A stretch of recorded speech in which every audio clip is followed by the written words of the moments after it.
नहमदुहु व सल्ली अला रसूलिल करीम अम्मा बाद फ़ौज़ु बिल्लाहि मिनश शैतानिर रजीम बिस्मिल्लाहिर रहमानिर रहीम अस्सलामु अलैकुम वरहमतुल्लाहि वबरकातुहू। मैं हकीम आसिफ़ अली राव।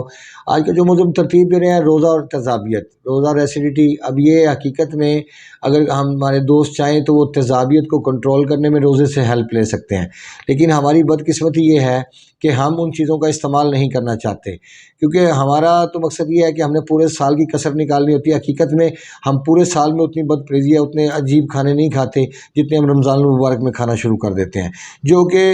रमज़ान का महीना हमारे फ़ायदे के लिए पैदा किया गया है, हमारे फ़ायदे के लिए उसको तरतीब दिया गया। हम उसका फ़ायदा उठाने के बजाय उल्टा हम अपनी ज़िंदगी को और मुसीबत में डालना शुरू हो जाते हैं। अगर आप रोज़े के हवाले से देखें तो मार्केट के अंदर जितने लोग रोज़े के दौरान दही का इस्तेमाल, दही बल्ले का इस्तेमाल या माल्टे का इस्तेमाल या फ्रूट चाट बना दी जाती है उसका इस्तेमाल करते हैं और खट्टी चीज़ों का इस्तेमाल किया जाता है। दही तो बहुत शौक़ से अक्सर लोग खाते, कहते हैं रोज़ा नहीं लगता। हालांकि इससे बड़ा झूठ क्या हो सकता है कि एक चीज़ खुश्क सर्द है और वो खुश्क सर्द होने के बावजूद आपको रोज़ा ना लगाए, क्योंकि उसमें हरारत तो है ही नहीं। जब हरारत नहीं है, खुश्की सर्दी मौजूद है, तो असल प्यास तो लगती खुश्की में है, जहाँ इंसान का मुंह बार बार ड्राई होता है और इंसान बार बार प्रॉब्लम में आता है। अब अगर हम एसिडिटी को कंट्रोल करना चाहते हैं, कंट्रोल करने के हवाले से बात कर रहा हूँ, इससे मुकम्मल तौर पर नॉर्मल नहीं होती एसिडिटी, लेकिन फिर भी ज़िंदगी में बहुत सारे फ़ायदे मिलते हैं। मिसाल के तौर पर जिन लोगों का वेट ज़्यादा है या जो लोग श्रिंक हो रहे हैं या जिन लोगों का ब्लड नहीं बनता, चेहरा पीला रहता है या दिल घबराहट है, बेचैनी है, गैस्ट्रिक इशू है,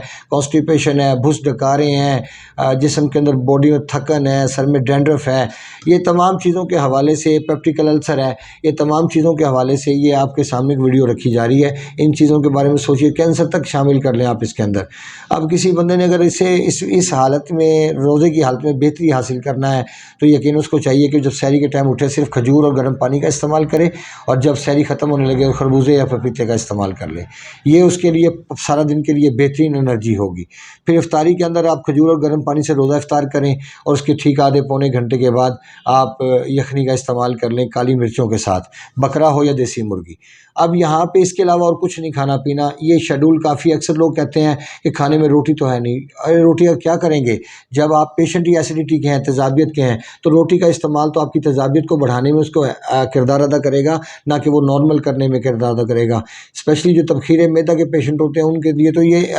अमृत है, ऐसे रोज़े रखना और फिर रोज़े का ऐसे ही इफ्तार करना और किसी नेगेटिव चीज़ का इस्तेमाल ना करना, तो कुछ ही टाइम के अंदर अल्सर भी जैसी चीज़ें भी बेहतर होना स्टार्ट हो जाती हैं। और यहाँ पे एक चीज़ और ध्यान में रखिए कि रोज़े का जो मकसद था वो हमारी लाइफ को बेहतर बनाने का था, हमारी ज़िंदगी को बेहतर बनाने का था, लेकिन हमारी बदकिस्मती ये है कि हम रोज़े में भी बजाय सेहत हासिल करने के या हम ज़िंदगी की तरफ आने के, हम उल्टा बीमारी की तरफ जाते हैं या बीमार हो जाते हैं। एक नहीं हज़ारों केस मैंने देखे हैं, और वो भी सिर्फ ज़ुबान की वजह से कि इफ्तारी होते ही आलू के कटलस खा लिए, उसके बाद शरबत बजूरी ले लिया या शरबत बादाम ले लिया या शरबत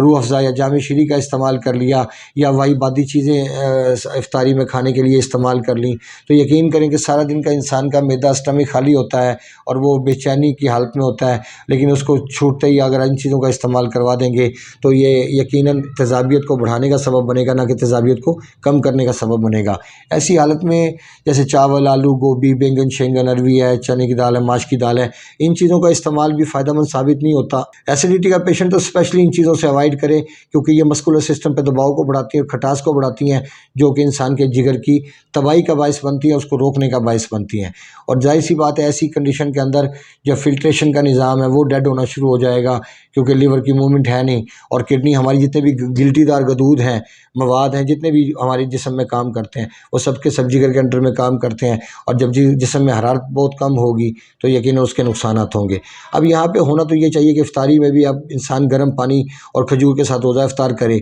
उसके बाद वो चाहे तो 2-3 घंटे के बाद, 2-3 घंटे तो बहुत ज़्यादा है, 1.5 घंटे तक, 1 घंटे तक जब उसको भूख का एहसास हो तो वो खजूर का इस्तेमाल दोबारा करना चाहे कर सकता है, अंजीर पानी में भिगो के चाहे इस्तेमाल कर सकता है, पपीते का इस्तेमाल कर सकता है, खरबूजे का इस्तेमाल कर सकता है, या बकरे की या देसी मुर्गी की यखनी उसके शोरबे का इस्तेमाल कर सकता है। कंडीशन कोई भी हो, نارمل ہونے کے لیے ہمیں اپنی خوراک کو کنٹرول کرنا پڑے گا، اور یہی ایک طریقہ ہے کہ جب ہم فاقہ کرتے ہیں 14 گھنٹے کا، تو اس سے ہمارے جسم کے اندر جو گندے اور غلیظ مواد ہمارے جسم میں رکے ہوتے ہیں یا ہمارے معدے میں رکے ہوتے ہیں، تو وہ روزے کی برکت سے ختم ہونا شروع ہو جاتے ہیں۔ اپنے دوست احباب کا خیال رکھیں، ملتے ہیں انشاءاللہ مزید انفارمیٹیو ویڈیو کے ساتھ۔ وما علینا الا البلاغ المبین۔ السلام علیکم ورحمۃ اللہ وبرکاتہ۔